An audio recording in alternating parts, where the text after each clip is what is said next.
ایک مرتبہ پھر اپنی زبانوں کو معطر کیجیے صلوات سے۔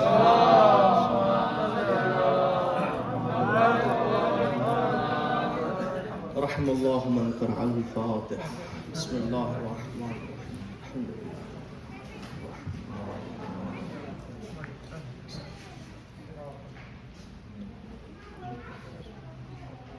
بسم اللہ الرحمن الرحیم۔ قل هو اللہ۔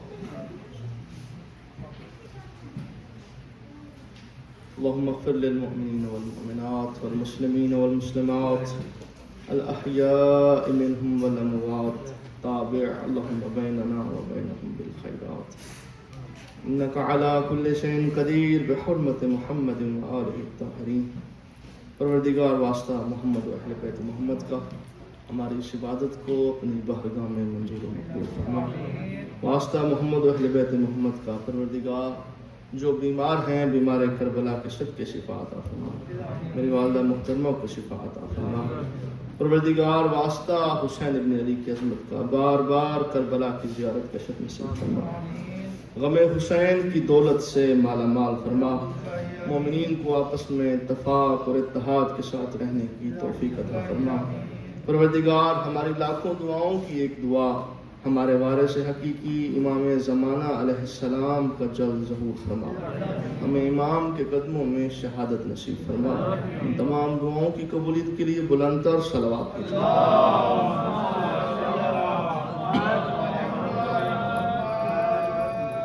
لا حول ولا قوة الا باللہ العلی العظیم۔ رب اشرح لی صدری ویسر لی امری واحلل عقدۃ من لسانی یفقهوا قولی۔ بسم اللہ الرحمن الرحیم۔ الحمد للہ الذی ہدانا لہذا وما كنا لنہتدی لولا ان ہدانا اللہ۔ لقد جاءت رسل ربنا بالحق ثم الصلاة والسلام على رسوله الكريم شفيع ذنوبنا وطبيب نفوسنا مولانا ومولى الثقلين أبي القاسم محمد وعلى آله الطيبين الطاهرين المعصومين المظلومين الذين أذهب الله عنهم الرجس وطهرهم تطهيرا۔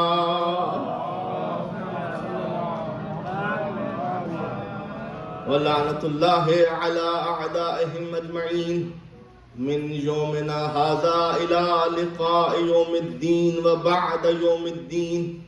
أما بعد فقد قال سبحانه وتعالى في محكم كتابه المجيد بسم الله الرحمن الرحيم فأقم وجهك للدين حنيفا فطرة الله التي فطر الناس عليها لا تبديل لخلق الله ذلك الدين القيم ولكن أكثر الناس لا يعلمون۔ صلوات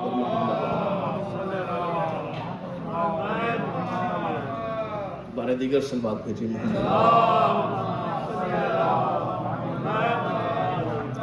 توجہ ہے کہ بات شروع کی جائے سر۔ حضرات جی وقار، محبان آل اطہار، ساکنان بزم علم و معرفت، سن 1443 ہجری انجمن مومنان سیکرامنٹو کیلیفورنیا کے زیر اہتمام عشرہ محرم الحرام کی آج تیسری گفتگو آپ سماعت فرما رہے ہیں۔ یقیناً موضوع آپ کے ذہن میں موجود ہے، معرفت دین۔ قبل اس کے کہ میں اپنی گفتگو کا آغاز کروں، اس نقطے کی طرف بھی میں آپ مومنین کو بالخصوص جو بانیان ہیں متوجہ کرنا چاہتا ہوں۔ بالخصوص جو بانیان مجالس ہیں کہ جب بھی کسی مولانا کو محرم الحرام کے لیے بلایا جائے تو آداب عزاداری میں سے ایک نکتہ یہ ہے کہ مولانا سے موضوع کو ضرور ڈسکس کیا جائے. چونکہ یہ منبر حسین ہے، میں سمجھتا ہوں یہ ہماری ذمہ داری ہے کہ آپ کے ارد گرد مومنین کو کن مسائل کا سامنا ہے، اور اسی انداز میں، اسی حساب میں مولانا کو یہ بتایا جائے کہ حضور ہمارے ہاں اس شے کی کمی ہے، اور آپ اس موضوع پر کچھ ارشادات فرمائیں. توجہ فرما رہے ہیں نا آپ صاحب؟ کیونکہ یہ مجلس حسین جو ہے، یہ فقط اس کو عزاداری نہ سمجھیں. یہ مجلس حسین اللہ کی اتنی بڑی نعمت ہے، وسیلہ عزاداری ہے. غور فرما رہے ہیں آپ؟ وسیلہ عزاداری ہے، مگر اسی عزاداری کے صدقے میں اللہ مومن کو باعزت دیکھنا چاہتا ہے. یہ عزاداری وہ وسیلہ ہے، اور ہمیں اس سے جتنا زیادہ استفادہ ہم کر سکتے ہیں کرنا چاہیے. صلوات پہ محمد رحمۃ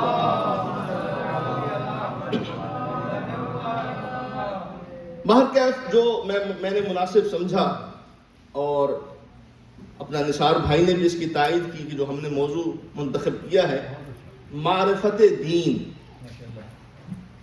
یہ جو آج جتنے ہمیں مسائل کا سامنا ہے، اس کی ایک سب سے بڑی وجہ دین کی معرفت کا نہ ہونا ہے.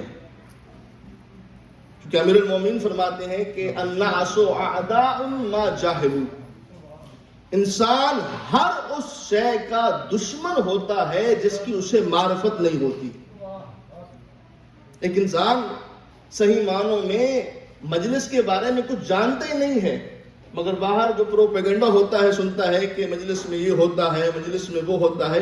چونکہ اسے معرفت نہیں ہے، وہ جانتا نہیں ہے کہ یہ مجلس حسین ہے کیا، اس لیے اسے جہالت کی بنا پر دشمنی کا اظہار کرتا ہے. اسی طرح زندگی کے ہر پہلو میں انسان جس شے سے غافل ہوتا ہے اس کا دشمن ہو جاتا ہے. تو ضروری ہے کہ حسین ابن علی کا چاہنے والا، حسین کا عزادار معرفت دین رکھتا ہو. توجہ فرما رہے ہیں آپ صاحبان؟ معرفت دین ہے کیا؟ یقیناً کل کی گفتگو آپ کے اذہان عالیہ میں محفوظ ہوگی کہ جب ہم نے دین کی تعریف شروع کی، دیکھیں کسی شے کے بارے میں جاننا اور ہوتا ہے اور اس کی معرفت رکھنا اور ہوتا ہے. دنیا میں کتنے لوگ ہیں جو یہ جانتے ہیں کہ اسلام ایک مذہب ہے، وہ یہ جانتے ہیں کہ اسلام مذہب ہے، مگر یہ نہیں جانتے کہ واقعاً اسلام ہے کیا. غور فرما رہے ہیں؟ اربہ کی تعداد میں لوگ یہ جانتے ہیں کہ خدا ہے، فقط جانتے ہیں مگر معرفت خدا نہیں رکھتے.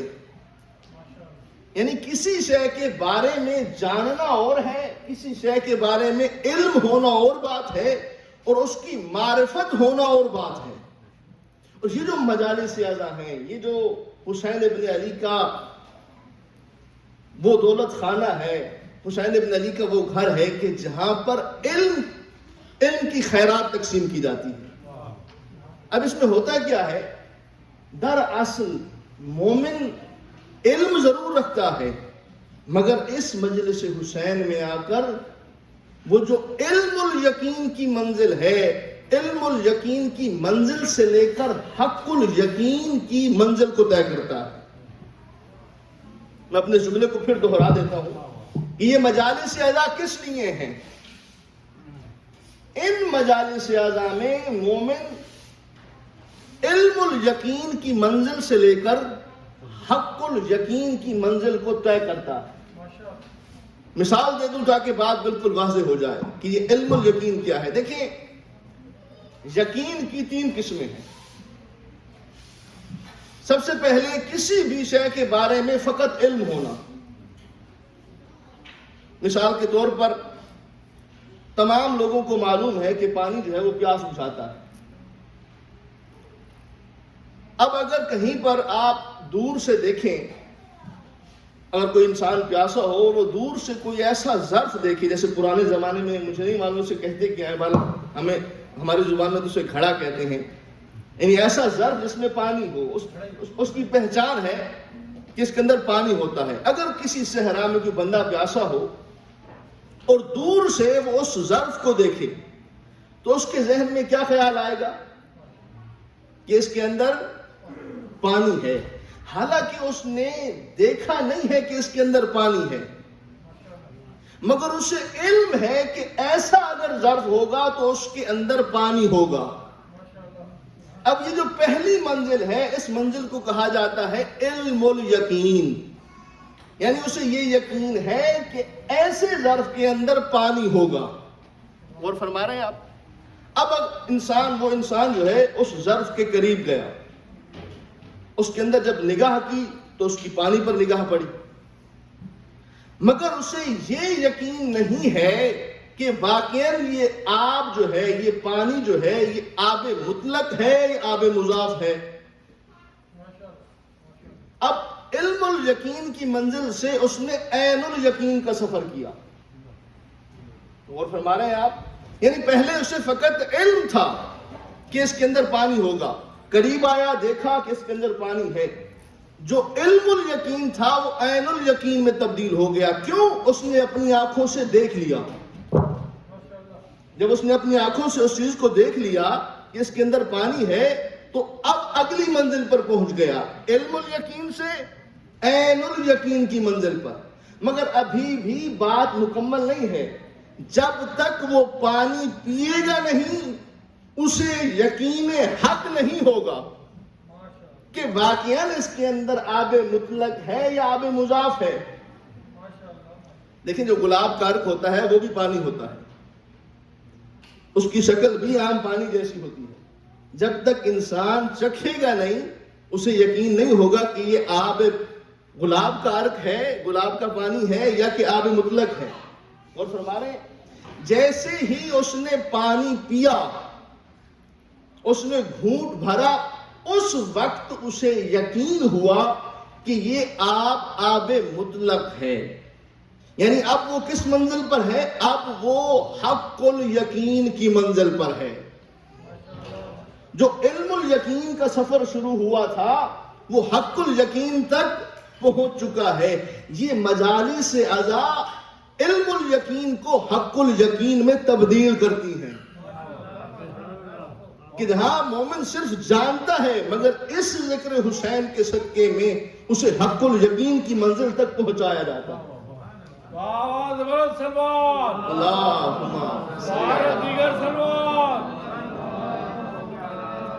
توجہ فرما رہے ہیں نا آپ صاحبان؟ تو یہ مجالس عزا حق الیقین کا سفر طے کروانے کے لیے۔ یقیناً کل کی گفتگو آپ کے اذہان میں ہوگی، اب دین کا فقط علم ہونا اور بات ہے، اس کی معرفت ہونا اور بات ہے۔ جب میں اس موضوع پر ریسرچ کر رہا تھا، پڑھ رہا تھا، آپ یقین جانیے اتفاق سے سب سے پہلا جملہ جو ذہن میں آیا کہ چونکہ موضوع دین پر ہو رہی ہے، معرفت دین پر ہو رہی ہے، تو پہلا جملہ امیر المومنین کے کلام سے اللہم صلی علی۔ تو میری سوچ مجھے نہج البلاغہ کی طرف لے گئی۔ نہج البلاغہ کا پہلا خطبہ امیر المومنین کا، کہ مولا سے جب پوچھا گیا کہ مولا معرفت دین کیا ہے، توجہ فرما رہے ہیں آپ صاحبان، معرفت دین کیا ہے؟ دیکھیں علی کے سوا اور کوئی بتا ہی نہیں سکتا کہ دین ہے کیا۔ مولا سے پوچھا مولا دین کی معرفت کیا ہے؟ امیر المومنین فرماتے ہیں اول الدین معرفتہ، دین کی پہلی معرفت کیا ہے؟ اس اللہ کی معرفت حاصل کرنا۔ یعنی اول الدین جو ہے وہ رب کریم، رب رحمان و رحیم کی معرفت حاصل کرنا ہے۔ مولا نے یہ نہیں کہا کہ دین کی معرفت جو ہے وہ اول معرفت نماز ہے، اول معرفت روزہ ہے، اول معرفت حج ہے، نہیں، دین کی پہلی معرفت جو ہے وہ پروردگار عالم کی معرفت ہے۔ اور اس کی وجہ یہی ہے کہ جب بچہ دنیا میں آتا ہے، اگر دین کی پہلی معرفت نماز ہوتی تو اسے 15 سال انتظار نہ کروانا پڑتا۔ غور فرما رہے ہیں؟ یعنی بچے کو آتے ہی ہم نماز نہیں پڑھاتے، پہلے اسے تیار کیا جاتا ہے کہ یقین رکھو کہ خدا وحدہ لا شریک ہے۔ تو جو فروعات دین کی جو پہلی منزل ہے وہ ہے نماز، مگر بذات خود دین کی جو اول معرفت ہے وہ پروردگار عالم کی معرفت ہے، وہ اللہ کی ذات کی معرفت ہے۔ اب یہاں پر مسلمانوں کے ساتھ ایک بہت بڑا دھوکہ ہوا۔ وہ دھوکہ کیا ہوا ہے کہ جب بھی کہیں اسلام کی بات ہوتی ہے، خدا کی بات ہوتی ہے، رسول کی بات ہوتی ہے، تو مولوی صاحبان پہلے دن سے ہی انسانی عقل پر یہ کہہ کر ڈاکہ مارتے ہیں کہ دیکھیں اللہ جو ہے وہ سمجھ میں آنے والا نہیں ہے۔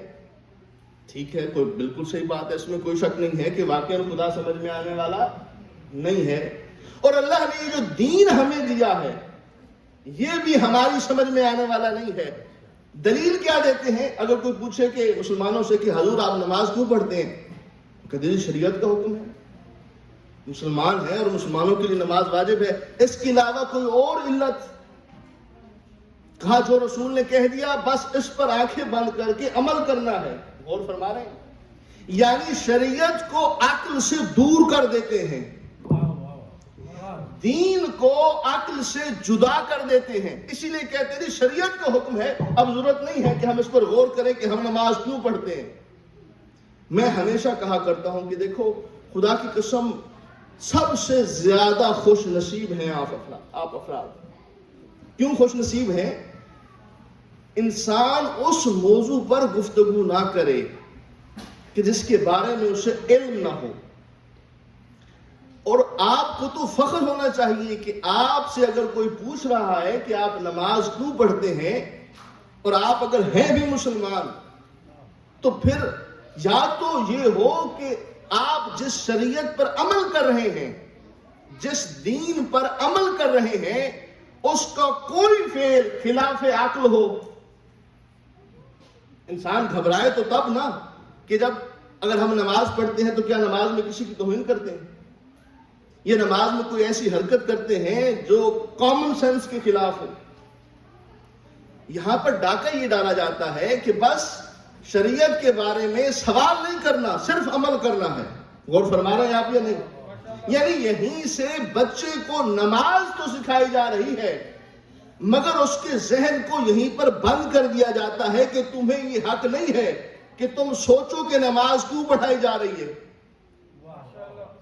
اب جب یہاں سے بچے کا دماغ بند ہو جائے گا، دیکھیں جہاں پر سوالوں کے جوابات سے کسی کو سوال کرنے سے روک دیا جائے تو پھر وہاں پر جنونیت پیدا ہوتی ہے۔ یہ وہی لوگ ہیں کہ جو نماز تو پڑھتے ہیں مگر چونکہ دماغ اتنا بند ہے، نماز بھی پڑھتے ہیں اور نعرہ تکبیر لگا کر گلے بھی ذبح کرتے ہیں۔ اور فرما رہے ہیں اس لیے کہ شروع سے ہی کہہ دیا گیا ہے کہ شریعت کا عقل سے تعلق نہیں ہے، حالانکہ شریعت تو ہے ہی عین عقل۔ دیکھیں میں ہمیشہ کہا کرتا ہوں، میرا چیلنج ہے زمانے کو، دین اسلام کا جس دین کی معرفت کی ہم بات کر رہے ہیں، اس کا کوئی ایک فعل ایسا دکھائیں جو خلاف عقل ہو۔ یعنی انسان شریعت کا کوئی کام کر رہا ہو اور وہاں پر اسے شرمندگی محسوس ہو رہی ہو کہ میں یہ کیوں کر رہا ہوں۔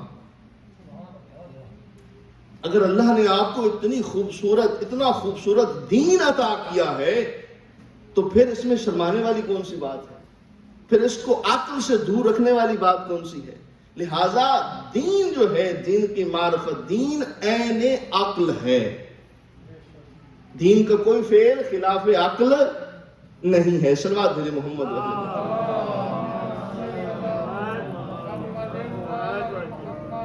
برا دیگر صلوات بھیجے محمد۔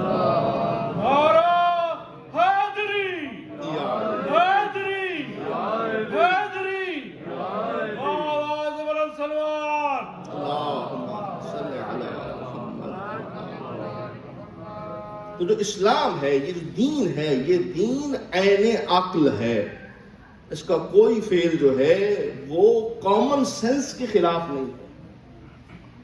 لہذا کوئی بھی سوال ہو، سوال اٹھنے دیجئے، یہ منبر ہے جواب دینے کے لیے۔ چاہے وہ معاملہ نماز کا ہو، وہ معاملہ روزے کا ہو، وہ معاملہ حج و زکوٰۃ کا ہو. اور آج تو جتنا تحقیق زیادہ ہو رہی ہے اتنا انسان جو ہے وہ اسلام کے قریب ہو رہا ہے. اگر بات روزے کی ہو تو میڈیکل پوائنٹ آف ویو سے بھی روزہ انسان کے لیے فائدہ مند ہے. یعنی اسی طرح جتنے افعال اسلام ہیں، جو بھی شریعت ہے، جو بھی دین ہے، عین عقل ہے. اور اس دین کی جتنی انسان کو معرفت ہوتی چلی جائے گی اتنا وہ رب کے قریب ہوتا چلا جائے گا. جتنی دین کی معرفت کم ہوگی، چونکہ صرف علم رکھتا ہے، حق الیقین کی منزل پر نہیں ہے، اس لیے دین سے دور ہے. جب حق الیقین کی منزل پر پہنچے گا تو خدا کے قریب ہوتا چلا جائے گا. صلوات بھیجیے محمد رحمۃ اللہ. تو اب ہمیں معرفت پروردگار، امیر المومنین فرماتے ہیں کہ دین کی پہلی معرفت کیا ہے؟ معرفت توحید، اللہ کی معرفت.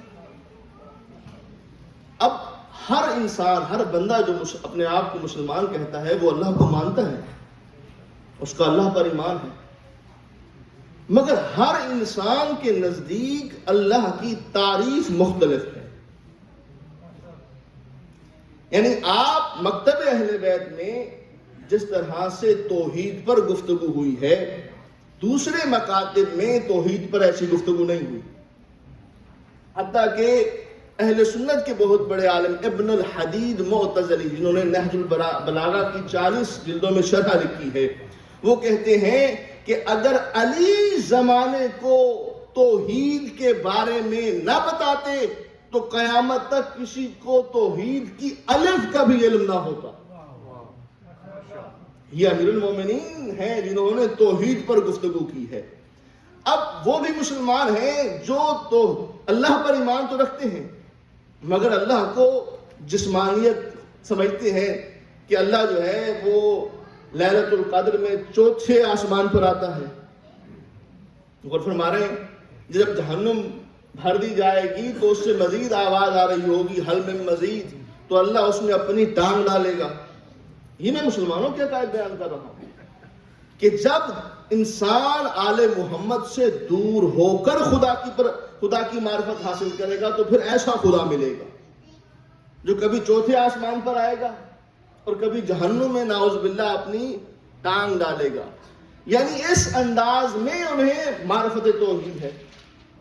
ہر انسان کے نزدیک جو اللہ پر ایمان رکھتے ہیں، اللہ کے بارے میں فقط اپنے انداز میں وہ جانتے ہیں. اور اس پر ایک اور دلیل دینے لگا ہوں. دیکھیں، مثال کے طور پر جب ہم نماز پڑھتے ہیں، علماء نے اور عرفاء نے اس پر بہت بحث کی ہے. اگر یہ نقطہ آپ نے اپنے دامن میں محفوظ کیا تو انشاءاللہ اس طالب علم کے لیے ضرور دعا فرمائیں گے.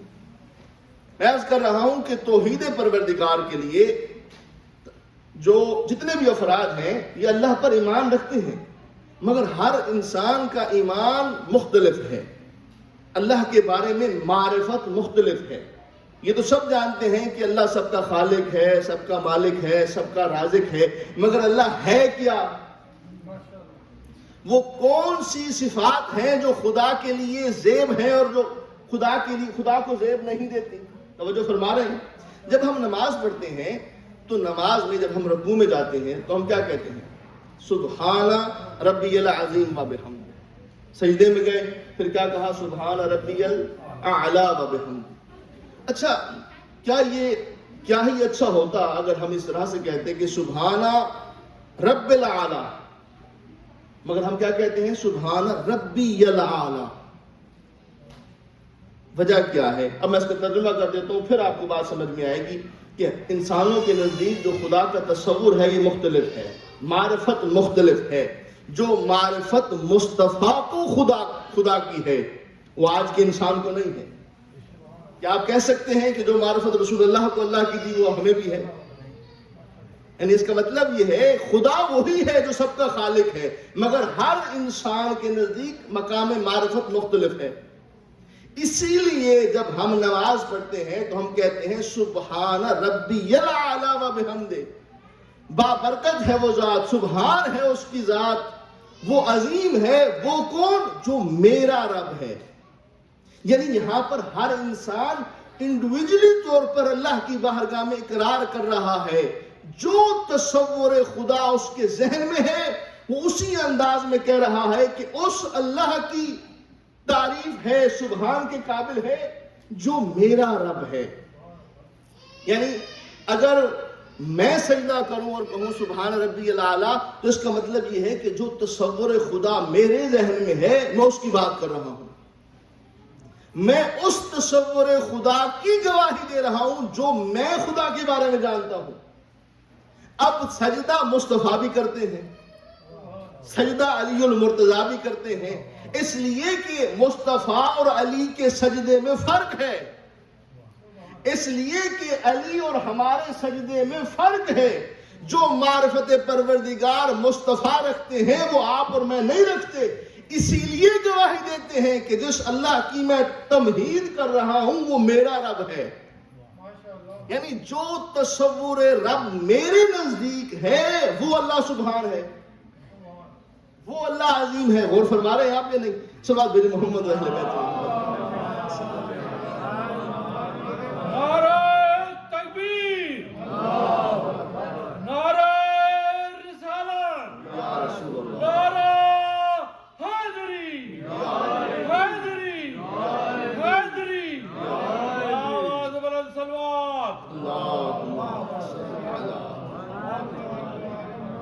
توجہ فرما رہے ہیں نا آپ صاحبان؟ یعنی جو انسان جتنی معرفت پروردگار رکھتا ہے خدا نے اسی انداز میں اس سے گواہی لی ہے، اس لیے کہ رب تو سب کا ایک ہے مگر ہر انسان کے نزدیک معرفت پروردگار الگ الگ ہے۔ اسی لیے ہم کہتے ہیں سبحان ربی الاعلیٰ و بحمدہ، کہ جس رب کو میں جانتا ہوں میں اس کی تعریف کر رہا ہوں۔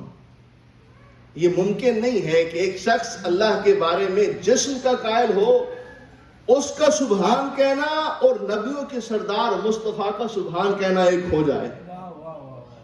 تو خدا عادل ہے، اس عدالت کا تقاضا یہ تھا کہ ہم اس انداز میں خدا کی تسبیح پڑھیں۔ صلوات بھیجیں محمد و اہل بیت۔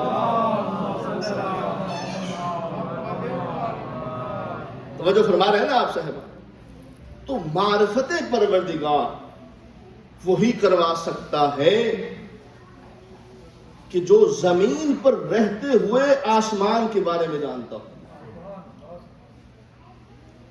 آج اگر کوئی بندہ دعوی امامت کرے اور اپنے آپ کو یہ ثابت کرنے کی کوشش کرے کہ میں ہی امیر المومنین ہوں یا میں ہی خلیفۃ اللہ ہوں، تو خلیفۃ اللہ تو وہی ہوگا نا کہ جو ہر مخلوق کے سوال کا جواب دے۔ اب جسے مخلوق نظر ہی نہ آئے وہ جواب کیا دے گا؟ غور فرما رہے ہیں؟ مثال کے طور پر تذکرہ جن کا ہو جائے اور بندہ دعویٰ کرے کہ میں اللہ کا خلیفہ ہوں، اور سوال جن کر رہا ہو، اسے تو نظر ہی نہیں آئے گا۔ جو اسے نظر نہیں آئے اس کا جواب کیا دے گا؟ غور فرما رہے ہیں؟ اگر یہ نبی رحمت ہیں تو یہ رحمت للعالمین ہیں، تو جس کا نائب ہوگا وہ بھی عالمین کا امام ہوگا، وہ بھی عالمین کا خلیفہ ہوگا۔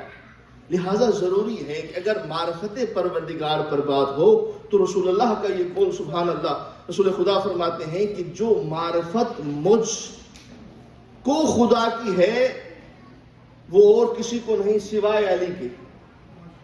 میں اس عربی کا آسان ترجمہ آپ کی خدمت میں پیش کر رہا ہوں۔ یعنی جو پروردگار کی معرفت مجھ مصطفیٰ کو ہے وہ علی کے اور میرے اور کسی کو نہیں ہے۔ تین ایسی ہستیاں ہیں، ویسے کوئی تقابل نہیں ہے خدا اور مصطفیٰ میں، یہ ذہن میں رہے۔ خدا خدا ہے، خدا مصطفیٰ کا بھی خدا ہے، مگر تمثیلات اس لیے دی جاتی ہیں تاکہ بات آسان ہو جائے۔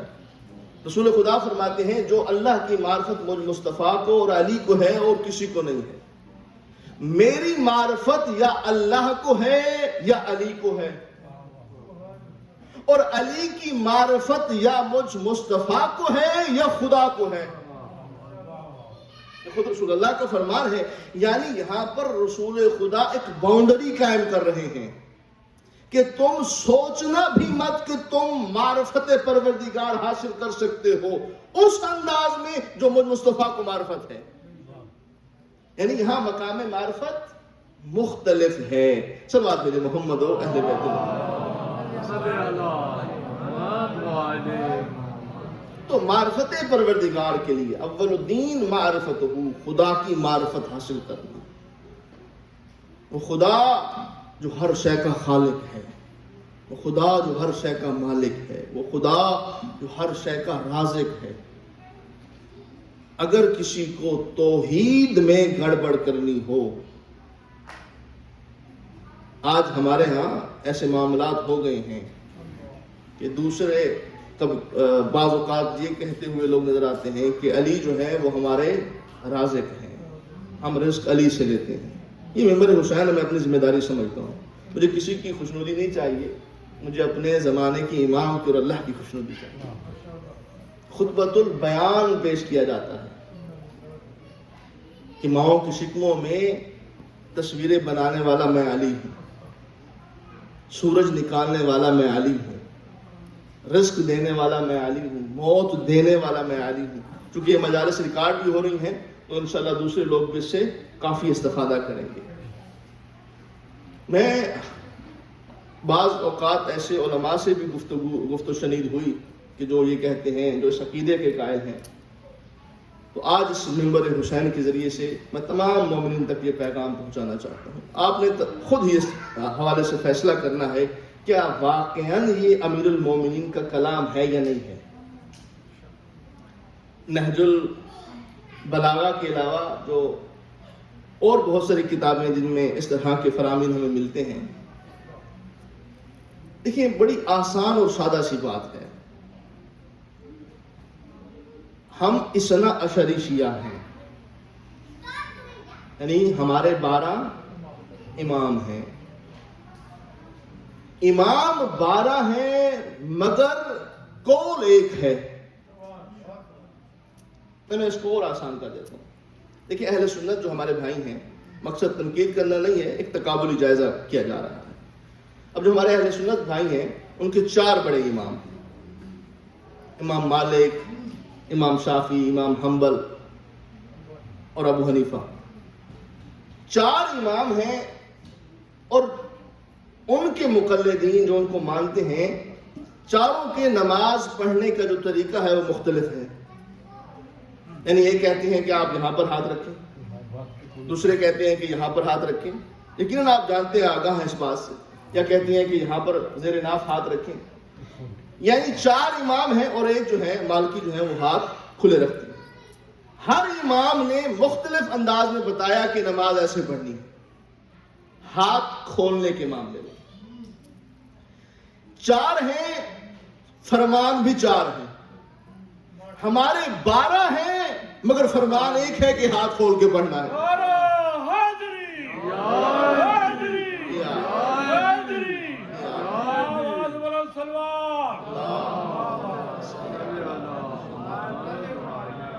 غور فرما رہے ہیں نا آپ.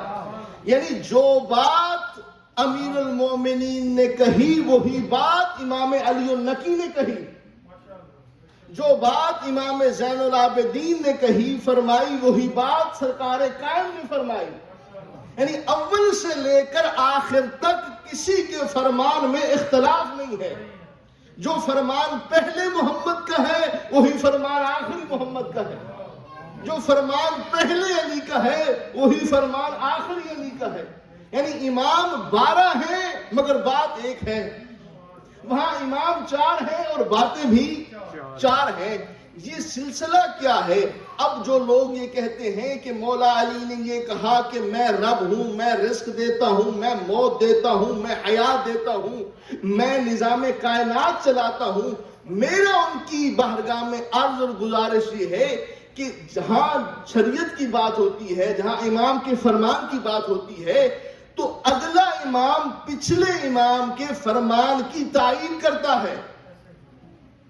یعنی مثال کے طور پر رسول خدا نے فرمایا کہ علی جو ہے میں علم کا شہر ہوں اور علی اس کا دروازہ ہے. اب یہ بات ہم نے کس سے سنی؟ چوتھے امام سے. مثال کے طور پر بات کس نے کی؟ رسول اللہ نے. مگر اس کی تائید کس امام نے کی؟ چوتھے امام نے. پھر تائید کس امام نے کی؟ امام باقر علیہ السلام. پھر تائید کس امام نے کی؟ امام جعفر صادق علیہ السلام. پھر تائید کس امام نے کی؟ امام موسیٰ کاظم علیہ السلام. یعنی فرمان ایک ہے اور 12 اماموں نے اس کی تائید کر دی. اب اگر امیر المومنین کا کوئی فرمان ہے تو 11 امام اس کی تصدیق کرتے ہوئے نظر آتے ہیں. اللہ نے 1-2 امام نہیں دیے، 11 امام دیے ہیں. 11 امام، تاکہ تصدیق میں حرف آخر اور مہر ثبت ہو جائے کہ یہی اول کا فرمان تھا اور یہی آخر کا فرمان ہوگا. اب جو لوگ کہتے ہیں کہ مولا علی یہ فرماتے ہیں کہ میں رب ہوں، میں رزق دیتا ہوں، میں موت دیتا ہوں، کیا علی کے سوا کسی اور امام نے اس کی تائید کی ہے؟ میں عقلی دلیل دینے لگا ہوں. آپ ہمارے پاس دیکھیں ہزاروں کی تعداد میں احادیث ہیں، روایات ہیں، کتابیں بھری پڑی ہیں. آپ امیر المومنین کے سوا کسی اور امام سے اس بات کی تائید اور تصدیق دکھا دیں، تصدیق نہیں ملے گی بلکہ تردید ملے گی. اللہ نے اسی لیے تو سلسلے کو 12 تک قائم رکھا ہے کہ اگر کہیں پر ہم سے کوئی جھوٹی بات منسوب کر دی جائے تو جو بعد میں آنے والا علی ہوگا اس سے تصدیق ضرور کروا لینا کہ حق ہے یا باطل ہے. اور فرما رہے ہیں آپ صاحبان جی، آپ کو کہیں کسی کتاب میں کہیں پر ایسی کوئی روایت نہیں ملے گی کہ جس میں کسی امام نے اس فعل کی، اس بات کی تصدیق کی ہو. تو تصدیق کا نہ ہونا بلکہ تردید ملنا اس بات کی دلیل ہے کہ یہ امیر المومنین پر بہتان باندھا جا رہا ہے. اگر کسی کو توحید میں گڑبڑ کرنی ہو تو وہ شیعت سے پھر چلا جائے، اس کا شیعت سے کوئی تعلق نہیں ہے. جو توحید میں گڑبڑ کرے، ہم سب کا خالق، مالک، رازق وہ پروردگار عالم ہے کہ جس کے بارے میں خود امیر المومنین یہ کہتے ہوئے نظر آتے ہیں، الہی کفا بعزن ان اکون لک عبدا. اے میرے پروردگار، علی کی عزت کے لیے یہی بات کافی ہے کہ تو علی کا رب ہے اور علی تیرا بندہ ہے. وہ علی تو خدا کی بندگی پر ناز کرتا ہے. اگر کسی کو نبوت میں شک کرنا ہو وہ شیعوں میں نہ بیٹھے، وہ قادیانیوں میں چلا جائے. غور فرما رہے ہیں؟ اس لیے کہ یہ 3 عقیدے ہمیشہ اپنے ساتھ مضبوطی سے پکڑے رکھیں: عقیدہ توحید، عقیدہ نبوت اور عقیدہ امامت. اگر کسی کو ان 3 عقیدوں میں گڑبڑ کرنی ہو تو پھر وہ یہاں سے چلا جائے. اگر مجلس امام حسین میں آنے والا ہے اور اس ذکر کو سننے والا ہے تو اس کے پاس جو عقیدہ توحید ہوگا وہ سب سے بہتر عقیدہ توحید ہوگا. اس لیے کہ ہمیں اللہ نے وہ امام عطا فرمائے ہیں کہ جنہوں نے پروردگار پر گفتگو کی ہے، اور کسی مکتب کا امام آپ کو اللہ پر گفتگو کرتا ہوا نہیں ملے گا. جہاں پر بھی بات دہریوں کی آئی، آپ تاریخ اٹھا کر دیکھیں، کبھی بھی کوئی تذکرہ ہوگا، اگر کوئی دہریہ آیا ہے تو امام صادق کے پاس آیا. اگر دہریے آئے ہیں جواب امام محمد باقر نے دیا ہے. اگر کسی نے خدا کے وجود کا انکار کیا ہے تو موسیٰ کاظم نے جواب دیا ہے. غور فرما رہے ہیں؟ اس لیے کہ یہ علمبردار توحید ہیں، یہ مظہر خدا ہیں. اگر کسی کو خدا تک پہنچنا ہو تو پہلے اس در پر آنا پڑے گا. یہ واحد وہ در ہے جو آپ کو معرفت پروردگار کروائے گا. صلوات بھیجیں محمد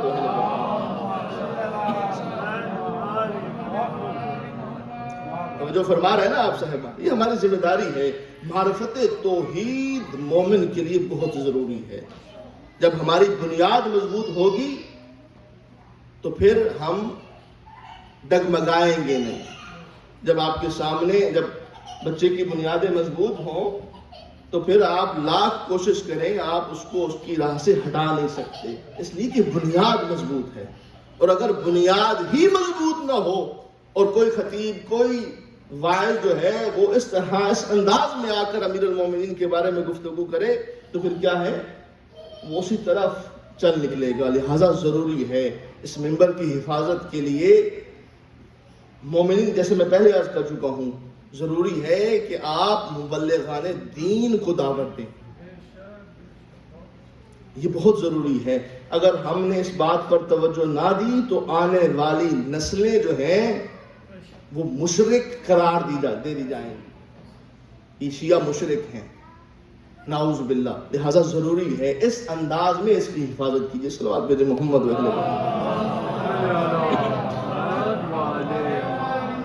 بردی کے صلوات بھیجے محمد۔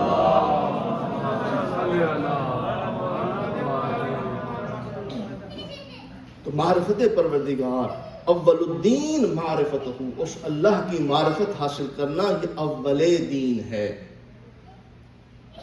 ضروری ہے کہ معرفت پروردگار پر گفتگو کی جائے، اور معرفت پروردگار کون کروائے گا؟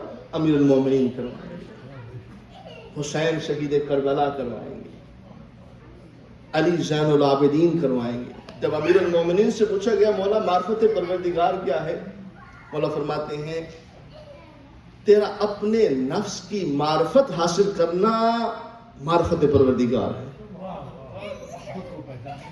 من عرف نفسہ فقد عرف ربہ، جس نے اپنے نفس کو پہچانا اس نے کسے پہچان لیا؟ رب کو پہچان لیا۔ حدیث قدسی کے الفاظ ہیں، مگر امیر المومنین نے ارشاد فرمایا ہے کہ اے انسان، الانسان سری، اللہ کہتا ہے کہ اے انسان تو میرا راز ہے، تو میرا راز۔ انسان کی ذات بذات خود انسان جو ہے یہ اللہ کے رازوں میں سے ایک بہت بڑا راز ہے۔ امیر المومنین فرماتے ہیں انت تزعم جرم صغیر، انت تزعم جرم صغیر، کیا تو تصور کرتا ہے کہ تو بہت چھوٹا ہے؟ پھر مولا فرماتے ہیں وَفِيكَ اَنْتَوَا وَالْعَالِمُ الْأَكْبَرُ، جبکہ تیرے اندر تو عالم اکبر ہے۔ یعنی امیر المومنین، غور فرمائیں آپ اس جملے پر مولا کی، مولا فرماتے ہیں کہ اے انسان تو اپنے آپ کو چھوٹا سمجھتا ہے، تو اپنے آپ کو صغیر سمجھتا ہے، چھوٹا جہان سمجھتا ہے، جبکہ تیرے اندر تو پورا عالم اکبر موجود ہے۔ یعنی مولا کی نگاہ میں کتنی بڑی کائنات ہے، یہ بلند و بالا پہاڑ، یہ کہکشائیں، یہ مریخ، یہ مشتری، یہ چاند، یہ سورج کتنے بڑے ہیں، یہ نظام کائنات کتنا بڑا ہے، مگر امیر المومنین کی نگاہ میں یہ پوری کائنات چھوٹی ہے، خود انسان کی ذات بڑی ہے۔ مولا فرماتے ہیں کہ تیرے اندر عالم اکبر ہے، اتنی بڑی کائنات علی کو چھوٹی نظر آتی ہے، مگر خود ذات انسان علی کی نگاہ میں بہت بڑی ہے۔ کہ تیرے اندر کیا ہے؟ عالم اکبر ہے۔ اب انسان اگر اپنی ذات پر غور کرنا شروع کرے، کہ یہ جو اس کا وجود ہے 6 فٹ کا، اگر اس پر غور کرنا شروع کرے تو اسے معرفت پروردگار حاصل ہو سکتی ہے۔ بذات خود اپنی ذات کی معرفت ہی معرفت پروردگار ہے، اور جسے اپنی ذات کی معرفت نہیں ہے اسے خدا کی معرفت حاصل نہیں ہو سکتی۔ یعنی خود کی معرفت خدا کی معرفت ہے، معرفت خودی جو ہے معرفت خدا ہے۔ غور فرما رہے، معرفت خودی جو ہے وہی معرفت خدا ہے۔ لہذا بہت ضروری ہے کہ ہم اپنے بارے میں غور کریں کہ خدا نے ہمیں کیسا بنایا ہے۔ جتنا جتنا ہم غور کرتے چلے جائیں گے اتنا اتنا سجدے میں سر جھکتا چلا جائے گا۔ صلوات بھیجے محمد و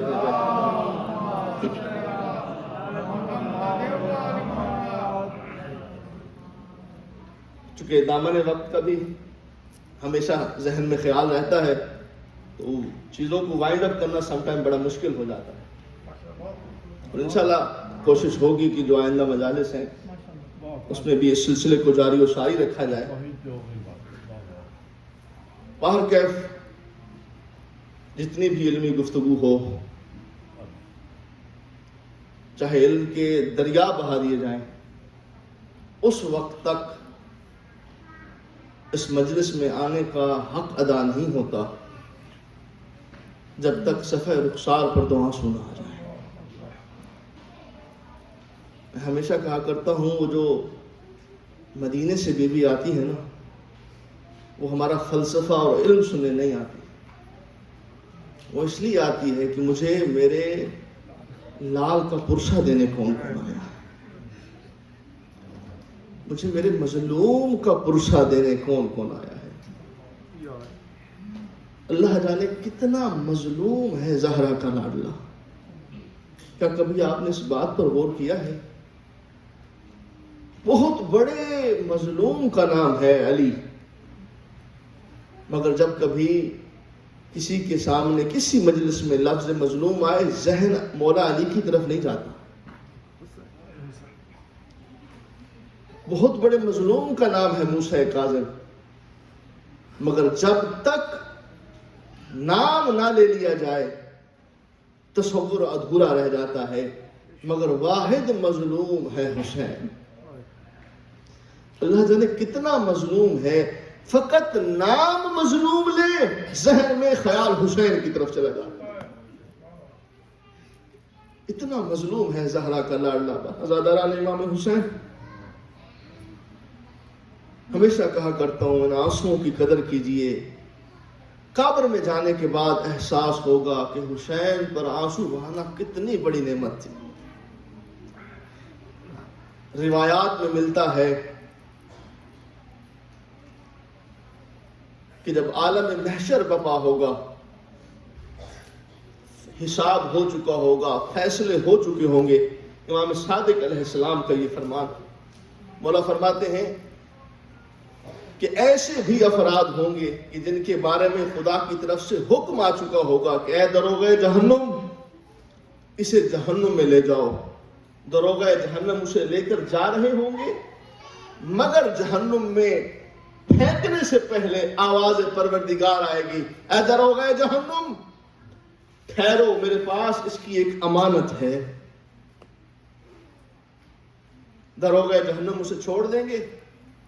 وہ شخص جو جہنم کا مستحق ہو چکا ہوگا، وہ کہے گا پروردگار میری کون سی امانت آپ کے پاس ہے؟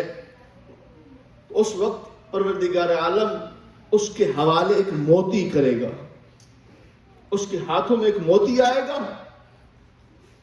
آواز پروردگار آئے گی، یہ موتی تیرے پاس، میرے پاس تیری امانت ہے، اور میں چاہتا ہوں کہ آج اس موتی کا تم اس کا دام لگاؤ، اس کی قیمت لگواؤ۔ اچھا پروردگار کون قیمت لگائے گا اس کی؟ کہا جاؤ وہ سارے انبیاء کھڑے ہیں، انبیاء سے جا کر اس موتی کی قیمت لگاؤ۔ اب یہ شخص وہاں سے چلے گا، آئے گا حضرت آدم کے پاس، موتی دکھائے گا کہ اس کی آپ قیمت لگائیں۔ حضرت آدم سر جھکا کے کہیں گے یہ اتنا قیمتی موتی ہے کہ میں آدم اس کی قیمت نہیں لگا سکتا۔ آئیں گے حضرت نوح کے پاس، موسیٰ کے پاس، عیسیٰ کے پاس، بالآخر یہ وہاں آئے گا جہاں حسین ابن علی کھڑے ہوں گے۔ آقا حسین جب اسے آتا ہوا دیکھیں گے، روایت میں ملتا ہے ایک ایک لفظ کی ضمانت، ایک ایک لفظ کا ضامن ہوں، جو پڑھا ہے وہی آپ کی خدمت میں پیش کر رہا ہوں۔ امام حسین اپنی جگہ سے اٹھ کھڑے ہوں گے، اسے اپنے سینے سے لگائیں گے۔ مولا امام صادق فرماتے ہیں امام حسین اسے اس انداز میں سینے سے لگائیں گے جیسے باپ اپنے بچے کو سینے سے لگاتا ہے۔ آقا حسین فرمائیں گے موتی کی قیمت لگوانے آیا ہے نا؟ ہاں میں حسین اس کی قیمت لگاؤں گا۔ آقا حسین آواز دے کر کہیں گے پروردگار حسین اس موتی کی قیمت لگانا چاہتا ہے۔ آواز پروردگار آئے گی، حسین لگا قیمت۔ اس وقت آقا حسین فرمائیں گے اے میرے پروردگار تو جانتا ہے یہ میرے عزا کے آنسو ہیں، یہ جو مومن میرا غم سن کر، میرے مصائب سن کر آنسو بہاتا تھا، پروردگار تجھ سے بہتر کون جانتا ہے یہ وہ موتی ہیں۔ آقا حسین فرمائیں گے پروردگار اس کی قیمت میں آپ سے فقط یہ مانگتا ہوں اس مومن کو بخش دیا جائے، اس کو معاف کر دیا جائے. آواز پروردگار آئے گی حسین نہ صرف اسے معاف کیا، اس موتی کے صدقے میں اس کے والدین کو بھی معاف کیا. اجرکم اللہ. اسی لیے مجلس امام حسین میں اپنے بچوں کو ضرور لے کر آئیں، اپنے بچوں کو حسین کا عزادار بنائیں. بہت ساری روایات ہیں، یہ بہت قیمتی موتی ہیں جو اللہ نے آپ کو عطا کیے ہیں. اسی لیے غم حسین میں کبھی کنجوسی مت کیجیے، نہ کبھی شرما کے رویا کریں. اور میں ہمیشہ کہا کرتا ہوں ہر مجلس کو آخری مجلس سمجھ کر سنا کریں. عزاداران امام حسین، جو حسین پر آنسو بہائے اس کا اتنا مقام ہے کہ خدا اسے جنت میں بھیجے گا، اور جس نے حسین پر جان دے دی ہو اس کا کیا مقام ہوگا. اگر آنسو بہانے کا اتنا مقام ہے تو جس نے حسین پر جان قربان کر دی ہو اس کا کیا مقام ہوگا. میں تذکرہ کرنا چاہتا ہوں حبیب ابن مظاہر کا. حبیب نے فقط آنسو نہیں بہائے، حبیب ابن مظاہر نے حسین پر اپنی جان دی ہے. عزادارو، روایت میں ملتا ہے کہ ایک مرتبہ رسول خدا بازار سے گزر رہے تھے. یہ جناب حبیب ابن مظاہر اس وقت چھوٹے سے ہیں، 4 یا 5 سال کا سن ہے. جیسے ہی نگاہ پڑی رسول خدا آگے بڑھے، حبیب ابن مظاہر کو اٹھایا، اپنے سینے سے لگایا، حبیب ابن مظاہر کو چوما. اصحاب نے دیکھا، سوال کیا، یا رسول اللہ اتنا ادب و احترام حبیب کا، خود آگے بڑھ کر اسے پیار کر رہے ہیں، اسے اتنا پیار اور عزت دے رہے ہیں. رسول خدا کی آنکھوں سے آنسو ٹپکے.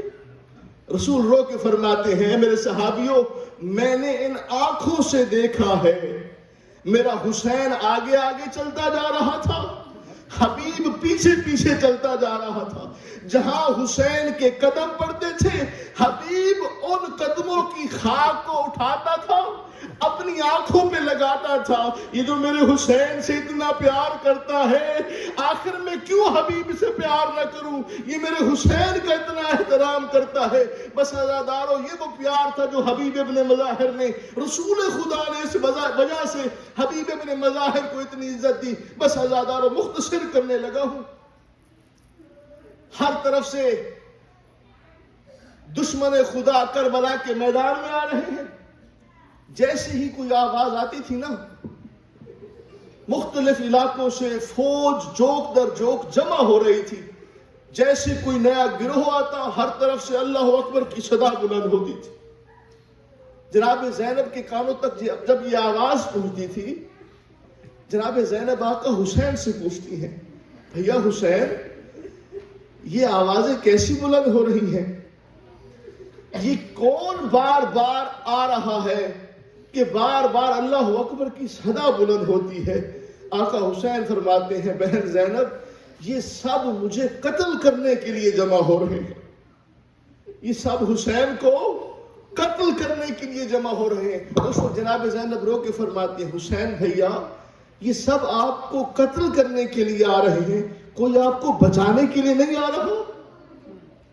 پیار تھا نا بہن زینب کو، کتنا پیار تھا حسین سے. آپ کو کوئی بچانے والا نہیں آ رہا. اس وقت آقا حسین فرماتے، بہن زینب، آپ تو جانتی ہیں، آپ نے بابا علی کا زمانہ بھی دیکھا ہے، آپ نے بھائی حسن کا زمانہ بھی دیکھا ہے کہ لوگ کس قدر بے وفا ہیں. اس وقت جناب زینب فرماتی ہیں، بھیا حسین، اگر ہو تو میں آپ کو ایک مشورہ دوں. میں ایک شخص کو جانتی ہوں، اگر آپ نے اسے بلایا تو وہ آپ کی مدد کو ضرور آئے گا. کہا وہ کون ہے؟ کہا بھیا اپنے بچپن کے دوست حبیب کو یاد کیجئے، اگر آپ نے حبیب کو بلایا حبیب ضرور آئے گا. بس عزادارو، امام حسین نے اس مشورے کو قبول کیا، خط لکھا، خط لکھ کر حبیب کی طرف روانہ کیا. کاتب خط لے کر ایلچی بن کر پہنچا اس دروازے پر جو حبیب ابن مظاہر کا گھر تھا. دروازے پر دستک دی، حبیب آئے، کہا میں حسین کا قاصد ہوں اور میں خط لے کر آقا حسین کی طرف سے پیغام لے کر آیا ہوں. جیسے جو حبیب ابن مظاہر نے سنا نا کہ میرے مولا کی طرف سے قاصد آیا ہے، فوراً خط لیا. اب اس نے انتظار نہیں کیا کہ اندر جا کر پڑھوں گا، بس جیسے ہی خط لیا سب سے پہلے خط کو چوما، اپنی آنکھوں سے لگایا. اب خط کو پڑھنا شروع کیا. عزاداروں یہاں پر بڑا ہی میں سمجھتا ہوں عظیم ترین مصائب میں حبیب ابن مظاہر کے ایک یہ مصائب ہے. اب جیسے جو نگاہ کی نا, پہلا جملہ لکھا ہوا تھا من الحسین ابن فاطمۃ الزہراء الی رجل فقیہ. یہ خط حسین کی جانب سے ہے. کون حسین؟ جو فاطمہ زہرا کا بیٹا ہے. جیسے جو حبیب نے یہ لفظ پڑھے نا, حبیب نے رونا شروع کر دیا. چلتے چلتے اس جگہ پر آیا جہاں پر حبیب کی زوجہ موجود تھی. اس نے پوچھا کیسا خط, کون آیا ہے؟ کہا آقا حسین نے ہمیں بلایا ہے. کہا پھر رو کیوں رہا ہے؟ کہا اس سے پہلے بھی آقا نے مجھے کئی بار بلایا ہے, مگر جب بھی حسین نے مجھے خط لکھا ہے, جب بھی میرے مولا نے مجھے خط لکھا ہے, ہر خط میں حسین نے اس طرح سے لکھا کہ یہ حسین ابن علی کی طرف سے خط ہے. مگر اب کہ جب خط آیا ہے, حسین نے اپنے بابا کا نام نہیں لکھا بلکہ لکھا ہے حسین ابن فاطمۃ الزہراء. اللہ جانے حسین پر کیسی غربت آئی ہے کہ حسین اپنی ماں کے تذکرے سے میں اپنا تعارف کروا. اجرکم اللہ, اجرکم اللہ. آپ کی صدائیں بلند ہو گئی ہیں. پروردگار آپ کو اور میرا شمار رونے اور رلانے والوں میں فرمائے. بس اللہ دارو جیسے ہی حبیب یہ خط دیکھ رہا ہے ساتھ ساتھ رو بھی رہا ہے. اب اس کی زوجہ پوچھتی ہے اچھا حبیب پھر کیا ارادہ ہے؟ اب یہاں پر حبیب اپنی زوجہ کا امتحان لینا چاہ رہا. جناب حبیب ابن مظاہر فرماتے ہیں میں سوچ رہا ہوں کہ اپنے قبیلے کے سردار سے مشورہ کروں کہ مجھے جانا چاہیے یا نہیں جانا چاہیے. جیسے جو حبیب ابن مظاہر کی زوجہ نے یہ بات سنی نا, اس نے اپنے ہاتھوں سے کنگن اتارے اور کنگن اتار کے حبیب کے حوالے کر کے کہتی ہے میں تو اس حبیب کو نہیں جانتی کہ جسے حسین بلائے اور وہ یہ سوچ رہا ہو کہ اسے جانا ہے یا نہیں جانا. اے حبیب اگر تو جاتا ہے یا نہیں جاتا, مگر میں فاطمہ کے لال کی مدد کو ضرور جاؤں گی. بس حبیب رو پڑے. حبیب کہتے ہیں میں تیرا امتحان لے رہا تھا کہ تیرا کیا ارادہ ہے. بس حبیب ابن مظاہر نے اپنے غلام کو آواز دی, کہا یہ گھوڑا لے کر کوفہ کے باہر اس مقام پر جاؤ. چونکہ کوفہ کے حالات بہت خراب تھے, کہا تم یہ گھوڑا لے کر تیار ہو کر جاؤ اور میں بھی پہنچتا ہوں. بس عزادارو حبیب ابن مظاہر کا غلام گھوڑا لے کر شہر سے باہر اس مقام پر پہنچا جہاں سے انہیں کربلا کی طرف روانہ ہونا تھا. کچھ دیر گزری, حبیب ابن مظاہر نہیں آئے. اب یہ غلام سوچ رہا ہے کہ اللہ جانے یا تو حبیب ابن مظاہر کو گرفتار کر لیا گیا ہے چونکہ کوفہ کے حالات اچھے نہیں تھے, یا پھر میرے مالک نے حبیب ابن مظاہر نے شاید اپنا ارادہ بدل لیا ہے کہ وہ آقا حسین کی مدد کو جاتا ہے یا نہیں جاتا. جناب حبیب ابن مظاہر سے یہ روایت موجود ہے. جناب حبیب ابن مظاہر کہتے ہیں کہ میں جیسے اپنے غلام کے قریب پہنچا, میں نے کیا دیکھا کہ میرا غلام گھوڑے کے سر کے ساتھ سر لگا کر یہ کہہ رہا ہے اے گھوڑا تو بے شک میرے آقا کا گھوڑا ہے. میں نے آج تک حبیب ابن مظاہر کی اپنے آقا کی نافرمانی نہیں کی. شاید میرے مالک نے اپنا ارادہ بدل لیا ہے, مگر یاد رکھ آج میں تیری زین پر سوار ہو کر, تیری پشت پر سوار ہو کر زہرا کی لال کی مدد کو ضرور جاؤں گا. حبیب ابن مظاہر کہتا ہے جیسے جو میں نے یہ جملے سنے مجھ سے برداشت نہ ہوئی. آخر کتنا غریب ہو گیا ہے حسین کہ آج غلام حسین کی مدد کو تیار ہے. اجرکم اللہ, اجرکم اللہ. ہر آنکھ باوضو ہونی چاہیے. عزاداروں اگر حسین کے غم میں آنسو نہ آئے نا تو کم از کم رونے والی شکل ضرور بنا لیا کرو. یہ رونا تم پر جنت کو واجب کر دیتا ہے. حسین کی ماں زہرا فقط رونے والی شکل پہ بھی راضی ہو جاتی ہے. بس عزاداروں حبیب پہنچے. جب اطلاع ملی آقا حسین کو, اپنے اصحاب کو بھیجا کہ جاؤ حبیب کا استقبال کرو. اصحاب آگے بڑھے. آقا حسین کے خیمے سے اللہ اکبر کی صدا بلند ہوئی. جناب زینب کو اطلاع دی گئی کہ آقا زادی حسین کا دوست حبیب آ گیا ہے. جب جناب زینب کو اطلاع ملی، جناب زینب نے جناب فضا سے کہا اما فضا حبیب کے پاس چلی جائے اور جا کر حبیب کو زینب کا سلام عرض کیجیے. حبیب ابن مظاہر پہنچے ہیں نا، جب آقا حسین نے آگے بڑھ کر اپنے سینے سے لگایا، کہا میرا دوست آ گیا ہے. ادھر سے جناب فضا آئی اور آ کر کہا حبیب تجھے فاطمہ کی بیٹی سلام کہتی ہے، تجھے زینب بنت فاطمہ سلام کہتی ہے. جیسے جو حبیب ابن مظاہر نے سنا کہ فاطمہ کی بیٹی آج غلام کو سلام کہہ رہی ہے، تاریخ میں ملتا ہے کہ حبیب روتے روتے زمین پر بیٹھ گئے. اللہ جانے کتنی غربت ہے اہل بیت پر، اللہ جانے کتنی غربت ہے حسین پر کہ آقا زادی اس غلام زادے کو سلام بھیج رہی ہے. بس عزادارو آخری وقت آیا. حبیب ابن مظاہر نے، آقا حسین نے حبیب ابن مظاہر سے کہا حبیب ان ملعونین سے جا کر کہہ دو کہ ہمیں نماز کی مہلت دیں. بس تمام کرنے لگا ہوں، زحمت تمام کرنے لگا ہوں، ہمیں نماز کی مہلت دیں. جناب حبیب ابن مظاہر آئے اور آ کر کہا کہ ہمیں نماز کی مہلت دی جائے. زہیر بن قیس یہاں پر ایک ایسا شخص ہے، اس نے کہا کون نماز کی مہلت مانگ رہا ہے؟ کہا حسین ابن علی. کہا وہ حسین؟ کہا اس حسین کی تو نماز ہی قبول نہیں ہے. خدا کی قسم کربلا کی مصائب میں یہ سب سے بڑا مصائب. کہا حسین کی تو نماز ہی قبول نہیں ہے. جب حبیب ابن مظاہر نے یہ جملہ سنا نا کہ یہ ملعون کہتا ہے کہ حسین کی تو نماز قبول نہیں ہے، اس وقت حبیب ابن مظاہر جلال میں آ کر کہتے ہیں او زنازادے کی اولاد، کیا تیرے جیسے زنازادے کی نماز تو قبول ہے مگر فاطمۃ الزہرا کے بیٹے کی نماز قبول نہیں ہے. حبیب جلال کے عالم میں ہے. آئے آقا حسین کے پاس، کہا آقا آپ غلام کو اجازت دیجیے، اب میں اگلی نماز جناب مصطفیٰ کے پیچھے پڑھنا چاہتا ہوں. آقا حسین نے اجازت دی. جناب حبیب ابن مظاہر آئے، پہلے 104 دشمنان خدا کو واصل جہنم کیا، پھر دوبارہ آئے، آ کر آخری سلام کیا.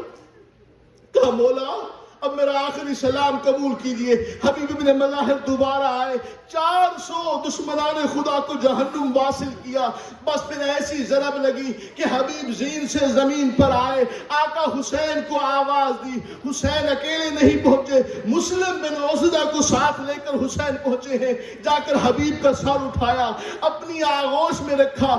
آقا حسین فرماتے ہیں حبیب اگر کوئی آخری وصیت ہے تو کر. جناب حبیب ابن مظاہر فرماتے ہیں آقا حسین سے کچھ نہیں کہا، جناب مسلم بن عوسجہ سے کہا اے مسلم بن عوسجہ بس میری آخری وصیت ہے، میرے آقا حسین کا خیال رکھنا، میرے آقا حسین کا خیال رکھنا. میں کہتا ہوں حبیب تجھے آخری وقت بھی حسین کی اتنی فکر ہے، کاش تو دیکھتا کیسے سمر حسین کی گردن پر ضربے چلا رہا تھا. تجھے تو آخری وقت میں بھی آقا کی اتنی فکر ہے. وَسَيَعْلَمُ الَّذِينَ ظَلَمُوا أَيَّ مُنْقَلِبٍ يَنْقَلِبُونَ. ماتم حسین.